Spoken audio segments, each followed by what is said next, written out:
Hello बच्चों, आज हम आपको सुनाने जा रहे हैं एक बहादुर चूहे की कहानी जिसने एक शेर राजा को बचाया। एक बार की बात है, एक जंगल में एक शेर राजा सिम्बा रहता था। राजा सिम्बा बहुत ताकतवर पर दिल का बहुत दयालु था। पर उसे एक चीज बहुत प्यारी थी, वो थी उसकी नींद। और अगर कोई उसे सोते हुए तंग करता तो राजा सिम्बा उसका बहुत बुरा हाल करता था। एक बार ऐसे ही राजा सिम्बा एक पेड़ के नीचे घोड़े बेचकर सो रहा था और उसी पेड़ की जड़ में एक छुटकू चूहा रहता था। छुटकू चूहा बहुत शरारती था। छुटकू टहलने के लिए अपने बिल से बाहर निकला और उसने देखा कि वहाँ राजा सिम्बा सो रहा है। छुटकू चूहा राजा को देखकर बहुत चौंक गया। अरे अरे, ये तो राजा सिम्बा है, वो भी मेरे घर के बिल्कुल पास। ये मौका पता नहीं दोबारा कब मिले। जब तक राजा सो रहे हैं मैं इनके साथ खेल लेता हूँ। छुटकू चूहा राजा सिम्बा के साथ खेलने लग गया। वो उसकी पीठ पे नाचता रहा और सिर से लेकर पूंछ तक भागने लगा। जब उसने सिम्बा राजा के लंबे घने बाल देखे तो उसका मन राजा के बालों से खेलने का हुआ। अरे, इतने घने और सुंदर बाल, वो भी राजा सिम्बा के, इनसे खेलने में तो बहुत मजा आएगा। और छुटकू चूहा राजा सिम्बा के बालों से खेलने लग गया। जब उसने राजा के बालों को जोर से खींचा तो राजा सिम्बा की नींद खुल गई और राजा को बहुत गुस्सा आया। राजा सिम्बा को गुस्से में देख छुटकू चूहा वहां से भागने लगा, पर राजा सिम्बा ने उसे अपने पंजे में पकड़ लिया और छुटकू डर के मारे रोने लगा। तुम्हें दिखाई नहीं देता मूर्ख चूहे कि मैं आराम से सो रहा हूँ? अब तुम्हें इसकी सजा मिलेगी। छुटकू चूहा डर के मारे कांपने लगा और बोला, मुझे माफ कर दीजिए राजा सिम्बा, मैं तो केवल आपके साथ खेलने आया था। आप तो इतने दयालु हैं और मुझ जैसे छोटे से चूहे को खाकर आपका पेट भी नहीं भरेगा। मैं आपसे वादा करता हूँ कि आपको फिर दोबारा कभी भी तंग नहीं करूँगा और मेरी जान बख्शने के बदले में मैं एक दिन जरूर आपकी मदद करूँगा। राजा सिम्बा को छुटकू चूहे को रोता देख उस पर दया आ गई और राजा सिम्बा बोले,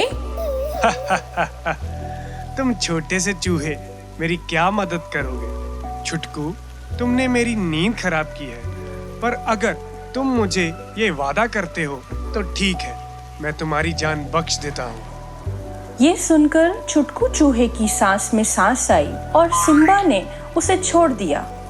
कुछ दिनों बाद राजा सिम्बा छुटकू चूहे के घर के पास की एक नदी के किनारे पानी पीने आया, जहाँ पर कुछ शिकारियों ने जाल बिछाया हुआ था। जैसे ही राजा पानी पीने लगा तो शिकारियों ने राजा को जाल में फंसा दिया और राजा जोर जोर से दहाड़ने लगा। राजा की दहाड़ सुनकर छुटकू चूहा अपने बिल से बाहर निकला और राजा सिम्बा को जाल में फंसे हुए देखा। हे भगवान, राजा सिम्बा को शिकारियों ने अपने जाल में फंसा लिया। आज मुझे राजा सिम्बा की जान बचाकर उनके एहसान का कर्ज उतारना होगा। ये बोलकर चूहा झट से जाल के पास गया और अपने नुकीले दांतों से उस जाल को कुतरने लगा। देखते ही देखते छुटकू चूहे ने सारा जाल उधेड़ दिया और राजा सिम्बा आजाद हो गया। शेर को खुला देखकर शिकारी डर कर वहां से भाग गए और राजा सिम्बा छुटकू चूहे को धन्यवाद करते हुए बोले, बहुत शुक्रिया छुटकू, तुम तो बहुत कमाल के चूहे हो। तुमने आज इस जंगल को तबाह होने से बचा लिया। तुमने आज ये साबित कर दिया कि आकार से किसी भी चीज की शक्ति को नहीं आंका जाता और अब से तुम जब चाहो मेरे साथ खेल सकते हो। ये सुनकर छुटकू चूहा बहुत खुश हुआ और राजा के ऊपर चढ़कर फिर से खेलने लग गया। तो बच्चों, इस कहानी से हमें ये शिक्षा मिलती है कि हमें कभी भी किसी के आकार को देखकर उसका मजाक नहीं उड़ाना चाहिए और अगर हम किसी के साथ अच्छा करेंगे तो हमारे साथ भी एक दिन अच्छा ही होगा।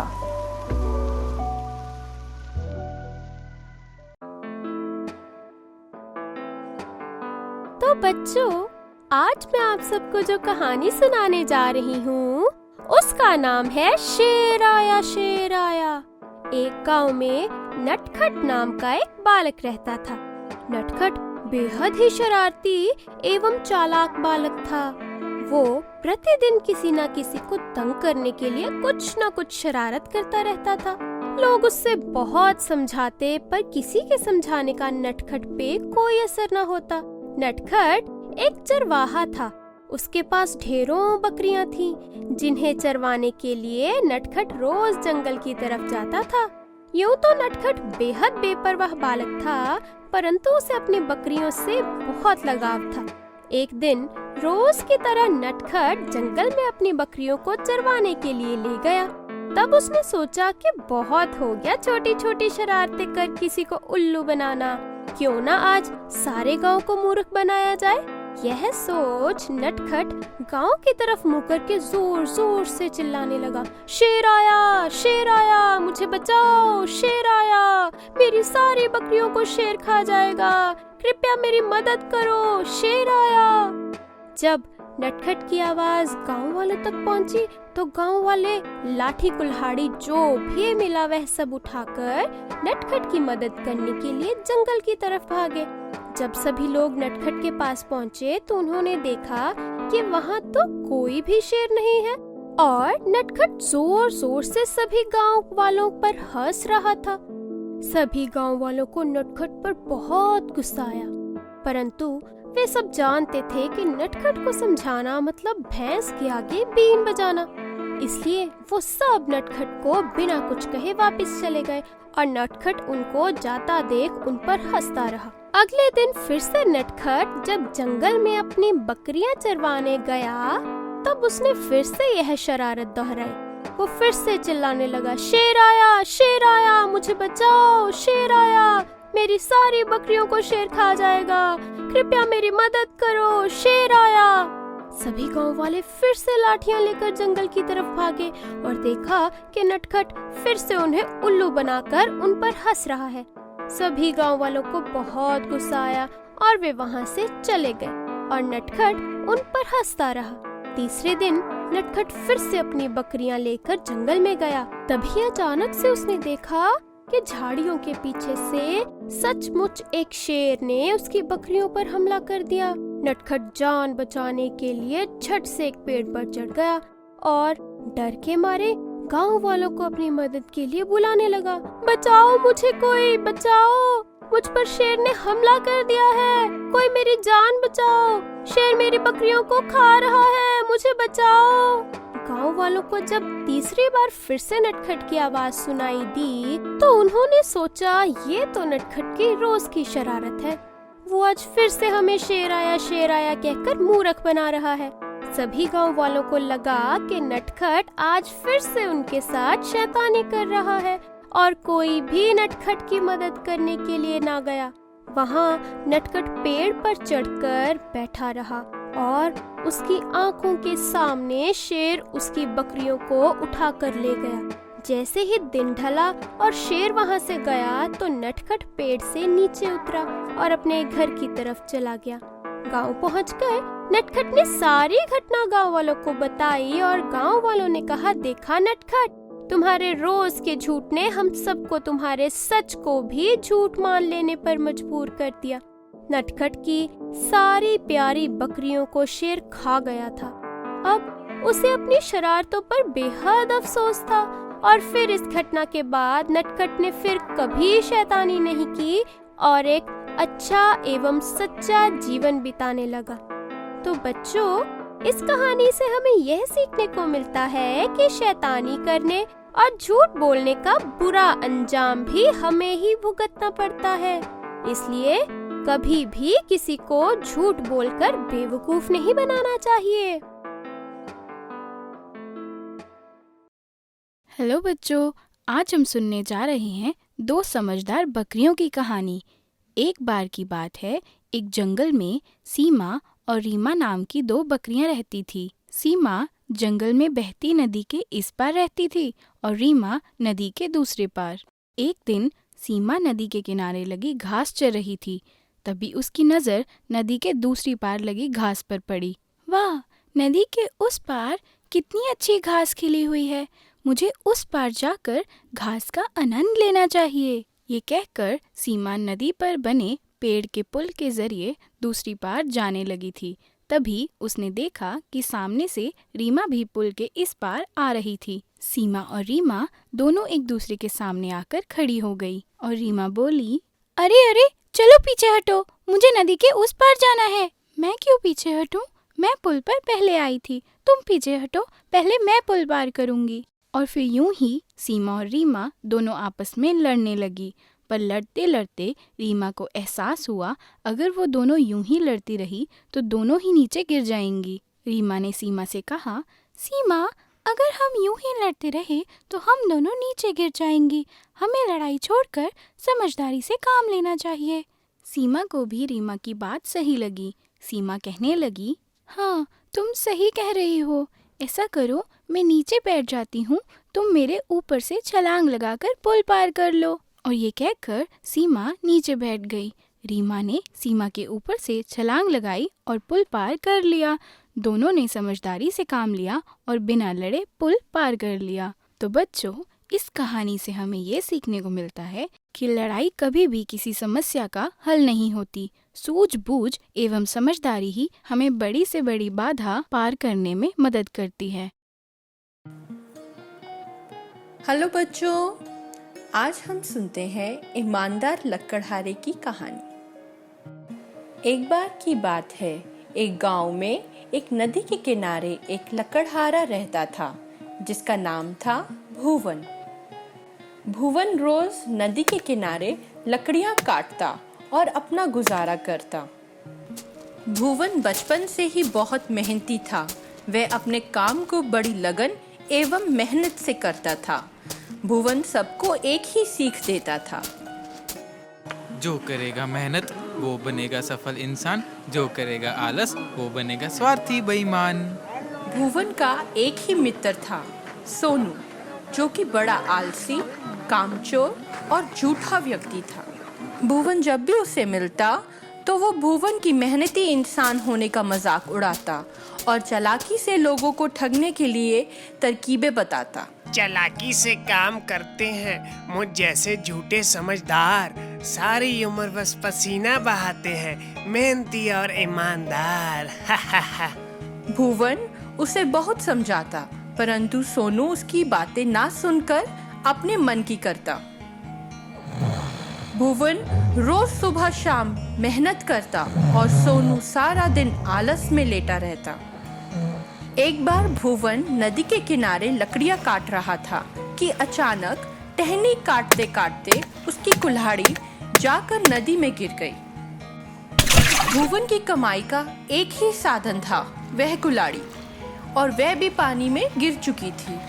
भुवन बहुत निराश हुआ और जोर जोर से रोने लगा। मेरे पास एक ही कुल्हाड़ी थी जिससे मैं काम कर सकता था, वो भी पानी में गिर गई। अब मैं काम कैसे करूंगा? भुवन को रोता देख नदी में से जल के देवता नीर प्रकट होते हैं।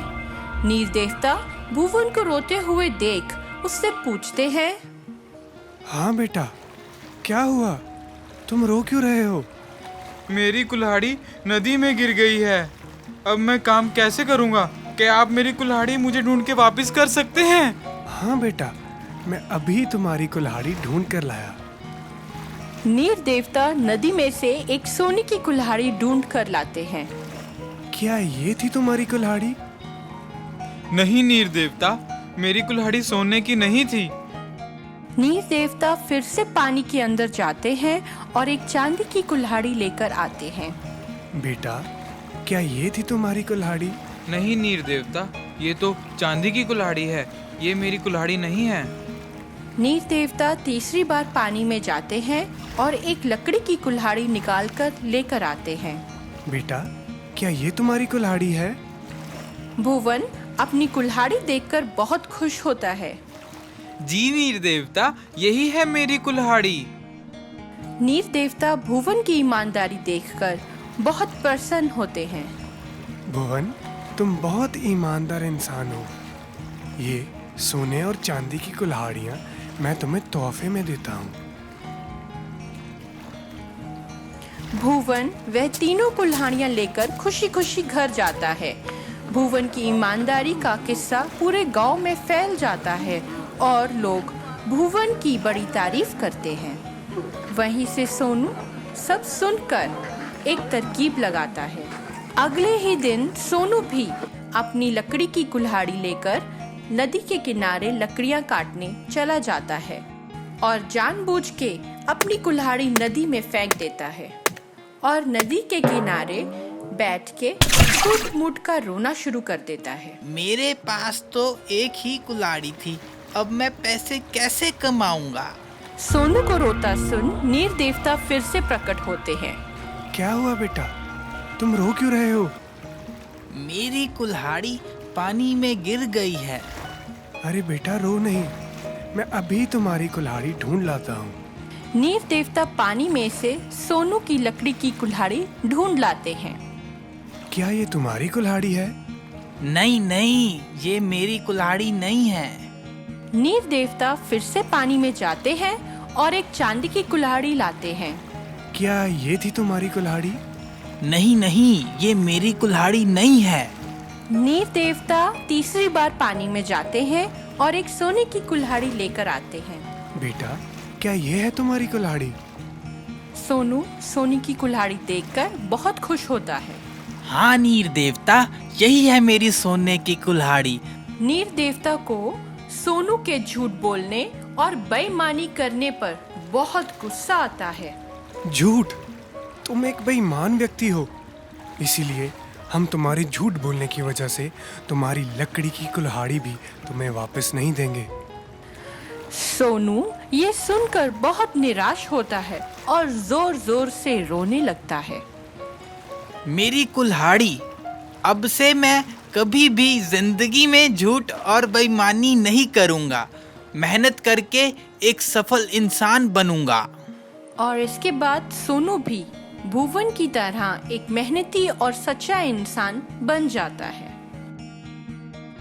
तो बच्चों, इस कहानी से हमें यह शिक्षा मिलती है कि सच्चाई और ईमानदारी के रास्ते पे जो चलता है वही मेहनती आदमी एक दिन सफल व्यक्ति बनता है।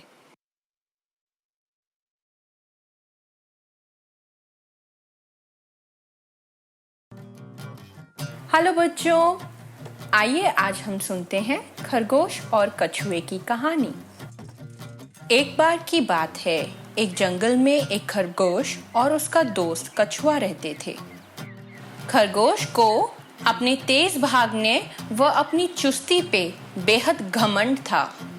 इस वजह से वो अपने दोस्त कछुए का हर समय मजाक उड़ाता रहता था। एक दिन कछुए को नीचा दिखाने के लिए खरगोश को एक चालाकी सूझी। उसने अपने दोस्त कछुए से कहा, अरे मेरे दोस्त कछुआ, मैं कल से किसी को दौड़ लगाने का मुकाबला करने के लिए ढूंढ रहा हूँ, पर कोई मिल ही नहीं रहा। क्या तुम मेरे साथ दौड़ लगाने का मुकाबला करना चाहोगे? कछुआ एक सच्चा दोस्त था, इसलिए कछुए ने कहा, क्यों नहीं मेरे दोस्त खरगोश, मैं तुम्हारे साथ दौड़ लगाने का मुकाबला जरूर करूंगा।